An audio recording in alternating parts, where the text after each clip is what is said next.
Hey, what's up guys, MGH here and welcome to another episode of the Portsmouth Road to Glory. Now, I did a vote yesterday and it's actually not helped me whatsoever. In fact, I'm going to show you the live vote right now. Look at that. How does that help me? So the vote was, I either carry on with Portsmouth, which by the way, I was going to do anyway after the Arsenal career mode, you know, after the return to Arsenal. Maybe I didn't make that clear, I don't know, but either I stayed with Portsmouth, that's got 41% of 31,000 votes. We've then got the return to Arsenal, which of course would just be a season or two and then go back to Portsmouth. That got 40% of 31,000 votes. And then both, which didn't get anywhere close, but 19% is still quite a lot. So really, guys, I'm a bit stuck here, but I can't not go with Portsmouth. It's won the vote by, how many votes is it? It's like 400 votes. I can't actually see the numbers. They're very small. 200 votes or so. Like, wow, really? So that's what we're going to have to do. We're going to continue the Portsmouth career mode from today. This episode, we're going to round off Season 4. We're going to look at the stats, look at, you know, top scorers, top assisters. We're going to do a squad report, all that stuff. Then we'll get into the next season, have a look at the budget, make a couple of signings maybe, start the pre-season tournament. And then at the end of this video, I'm going to talk about maybe doing something to do with the Arsenal career mode during the next season with Portsmouth, if that makes sense. So not doing both at the same time, but doing bits. It's really difficult to explain, and I need you guys to let me know in the comments what you think I should be doing. But Portsmouth won the vote. What can I do? Let's get into the episode now. So as you guys know, this is how it finished. After 38 games, we had 17 wins, 7 draws, 14 losses, which is quite a lot actually, more than I've ever had in a career mode before, I believe. We scored 39, we conceded 31, we had a goal difference of 8 therefore, and 58 points. We got 6th place above Stoke because of our goal difference. It was really close. Here were the top scorers. We've got Costa on top with 18 goals. Aubameyang had 17. Berahino had 17 as well. Our closest player was, let's find out, I don't even know. Wow, no one is in the top 25 from Portsmouth, so we didn't score enough goals with one player, but all of our goals were spread around the team. In terms of assists, though, I think we will have someone here, surely. No freaking way. We don't have a Portsmouth player in the top 25 of goals or assists. But Oscar ran away with it with 11 there. Interesting. Berahino, I mean, 8 assists and 17 goals. That's incredible. In terms of clean sheets, though, we actually won. We actually got top spot with Fiamozzi. That is incredible. I didn't expect that. 15 clean sheets from 38 games is really impressive. And this, guys, is how the team looks after Season 4. So Maximin, of course, did reach 80, and so did McNerney towards the end there. Gray is still 79. I'm hoping he will reach 80 very soon. Chevalier is 77 now. He's just grown recently.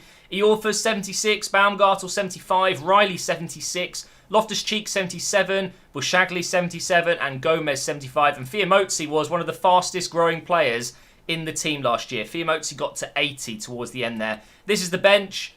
Nothing really to say there except from Deba, who I'm gutted that we're going to be losing at the end of this season. He's going to be going back to West Brom. I really will miss him. He's a great player. I think we lose Rose as well. I think we lose Houston. This is the problem with loans, guys. I think we lose Zhang, so we'll definitely need a goalkeeper. I think otherwise everyone else stays because we've got Rene Adelaide for another season and we've got Yarmouth for another season. So we are going to lose a lot of players, but otherwise it's still a very strong squad. But I think we can build upon it. We can get some better players in and really go for that Champions League top 4 position next season. I am pretty sure I did a squad report already, so what I'll do is I'll go through it very quick just in case, but if you missed it, here we go. So Fiamozzi +6, Iorfa +1, Baumgartel +1, +1 for Bushagli, +3 for Gomez. Riley went up by 2. Loftus-Cheek has stayed the same. Chevalier went up by 4 in the end. Gray went up by 1. McNerney up by 3. Maximin up by 3. Shame about the injury. It's knocked his physical stats a little bit there. Houston went up by 4. Obviously, we're going to be losing him. Ferreira's gone up by 2. Rose up by 3. Deba up by 4. Onisiwu has stayed the same. Dembele's gone up by 2. Vegas went up by 1. Yarmouth went up by 4. Very impressive, really, even though I didn't really use him too much. Zhang has stayed the same for like 2 seasons now. Dornbusch went up by 1. Oliveira went up by 3. Stevanovic has stayed the same. Adelaide went up by 2. Fofana has stayed the same. Bennett has stayed the same. And then we're back to the start. And breathe. And it's time to end the season. We haven't been fired by the looks of it. There you go. Amazing season. They're very happy that we avoided relegation.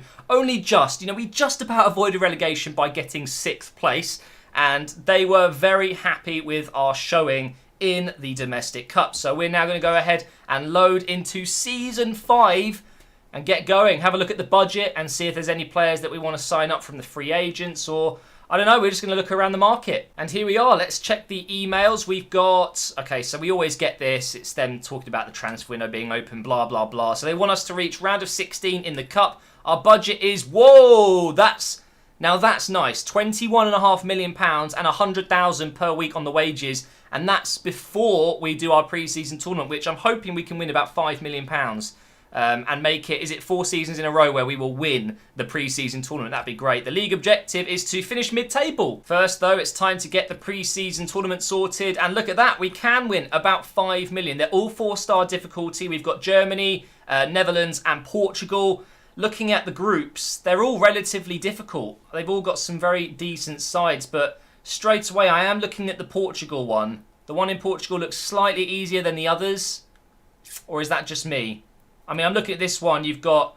Actually, no, that's not a bad group either. I think I want to avoid Netherlands by the looks of that. They've got Marseille, Ajax. They've got some good teams in there. Feyenoord are decent. So maybe we go to Germany. Yeah, all right, we're going to go to Germany. It had the most money as well, so that makes sense. I completely forgot about this. Guys, we're going to be taking part in the Euro League. That's because of the FA Cup, isn't it? I completely forgot about that. So we're going to be playing in Europe. Why didn't I think about that? I didn't see any comments. Maybe there was some and I just missed them. But guys, we're playing in Europe this season. Holy shit, that's going to hurt us in the league, isn't it? There's going to be a lot of games. Shit, and we've just lost 4 players. Dieber's gone, Zhang's gone, Houston's gone, and Rose is gone. That's, well, 4 signings, and then we need to make another 2 on top of the team we've already got. So, guys, we've got to get busy here. Right, so, guys, it's time to have a look at the players that I've shortlisted, and this isn't all of them. I mean, I've spent the last 30 minutes just going through so many different leagues, clubs, and these are the players that I found now. What I will do is do another batch in the next episode, I think, because there's just so many choices out there. We've got 4 right-backs here to replace Rose. As backup right backs, of course, because we do have Iorfa. So we've got Patrick Hunt from Leeds. Yeah, he looks rather interesting. I think I'm definitely interested in getting this guy. He can play left back as well. Maffeo, we've looked at him before from Man City. Then we've got Laurent Seya, maybe. I'm not sure how you pronounce this one, but he's from West Ham. And look at that. Now, I believe this guy is Sanya's regen, by the way. Then we've got Adam Henley. You guys know I was looking at him last season. We went with Iorfa instead. But again, I could go for this guy. He's got some very nice stats and he's 74 rated. He's a nice, decent player. We've then got 1 centre-back from the free agents that I'm looking at. Jeremy Shaqiri, whatever his name is. He looks pretty decent. So we're scouting all of these players. We won't make any signings until we know their full stats. Then we've got CDMs. We definitely need someone to replace Dieber. So we've got Borges here from West Ham. He looks really decent. I've looked at his stats here. And also, I believe he's got 20,000 per week salary. So that means he's good, right? We then got Lewis Cook. Everyone loves this guy in career mode. He is one of the old school career mode players that would grow into an absolute star. Not so much in FIFA 16, but still, I mean, his stats don't lie. He's a very competent player. We've then got Ibrahim Gaibara. This guy is Yaya Toure's regen. And whew, he looks good. I mean, look at those physical stats. Can't wait to see what his rating is. Then we've got Gouveia from last season. We've got Torres, who is obviously a free agent, so we could look at getting him. I'm not sure about the work rates, but I do need a right midfielder just in case Chevalier picks up an injury or something like that. And then, of course, the big one, Nacho, or Nacho as we called him. Oh my God, I miss this guy. I miss him so much. I want to be able to do a swap deal, maybe swap Maximin for Nacho.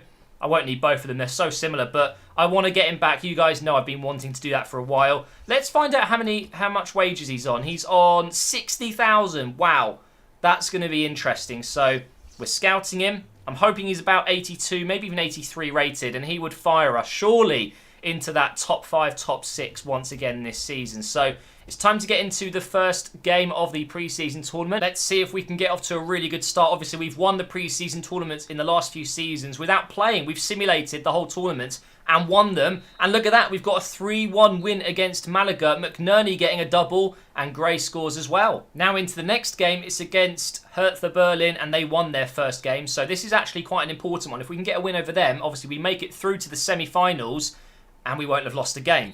And we get a draw. Okay, I will take that. a last-minute goal from Chevalier there in the 87th minute, getting us a point. That's not too bad, actually. They look like the strongest team in the tournament. And now, guys, up against Hanover, if we can get a point here, we will go through to the semi-finals. We get a 3-0 win, despite going down to 10 men in the last 12 minutes or so. Gray gets 2 goals, and Chevalier scores as well. And now, guys, into the semi-finals. Can we get into the final up against Hoffenheim?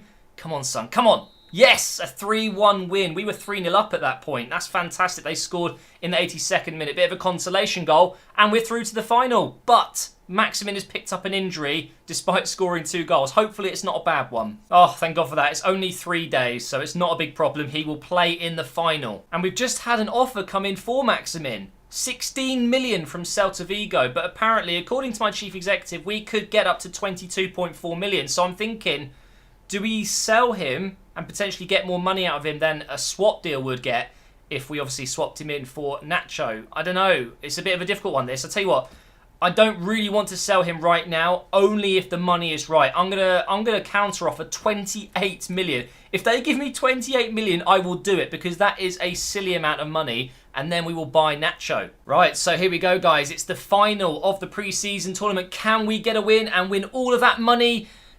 No, we can't. No, I can't believe that. We've lost the game. They were down to 10 men in the 46th minute and they still won the game. That is ridiculous. But what can I say, guys? We've lost the final, but we've still got a lot of money to spend. So we'll be all right, I'm pretty sure. Right, okay, so Celta Vigo have come back with an offer of 23.5 million for Maximin. I mean, it's pretty much almost double his value, which is a lot of money, guys. So I'm quite tempted, but I think what I'm going to do is put an offer in for Nacho first, see what we're dealing with here. So I think I'm going to stall the deal for now. Holy shit, look at his stats. They are absolutely incredible. He is on 60,000 per week, as you know, though, so that's very expensive. However, you would be getting a very good striker for your money. So let's go ahead and see how much he's going to cost us. So we're looking at between 13 and 15. I wonder if I can do a cheeky kind of 12 million offer. If they accept that, then I'm good to go on the other deal and just let him go. Right, so I'm also going to make a move for Lewis Cook. His scout report came back. He's 74 rated and he's got some really, really nice stats. And I think he would really complement our midfield. Looking at between 3.5 to 3.9. So I will chuck in a 2.8, something like that. And he will be our replacement for Diba. Wait. I just got the scout report back on Nacho. He's only 79 rated. How is he lower than Maximin with these stats? It doesn't even make sense. It genuinely doesn't make sense. So the question is do I still do the deal? I think I'm going to have to let you guys decide. I'm going to have to do a vote. Do you think I should do the deal or not? I'm really surprised. I thought it'd be 82, 83 rated, but no. 79 rated. Maximin is technically better. What the hell, man? And also, guys, another thing that's a bit surprising is this guy, Borghese from West Ham, is actually 75 rated, so he's better than Lewis Cook. So technically, I guess I should be getting him as well. I'm just so surprised at some of these ratings coming through. We're going to go ahead and chuck in a 3 million offer. So guys, basically, I'm going to have to end it here because I need your feedback. We've still got the transfer offer for Maximin available to accept, 23.5 million. And obviously, we still have our transfer offer to Nacho in progress. And we have Borghese and Cook. So in the next episode, it's huge. We need to decide what we're going to do. So please do vote in the description. There will be a vote to straw poll, a link to straw poll, sorry, for a vote. Let me know if you think I should do the deal or not with Nacho, with the swap deal. So let me know. I really am unsure now. That's kind of put a spanner in the works, the fact that he's actually lower rated. But I could train him and he could be 80 very quickly. So probably still something I'm interested in doing. Now I need to talk about the Arsenal thing I mentioned. So what I'm planning on doing potentially, maybe 3 episodes a week. And it's just me in the Champions League with Arsenal. So there will be a vote for that as well. So there will be 2 straw poll votes down below. And I need you to vote on both, please. I think the Arsenal career mode could come back if we did it just in the Champions League. Feedback below in the comments or on Twitter. It's always greatly appreciated. Make sure you hit that like button if you've enjoyed this episode. Subscribe if you're new. And I will see you in the next episode very soon.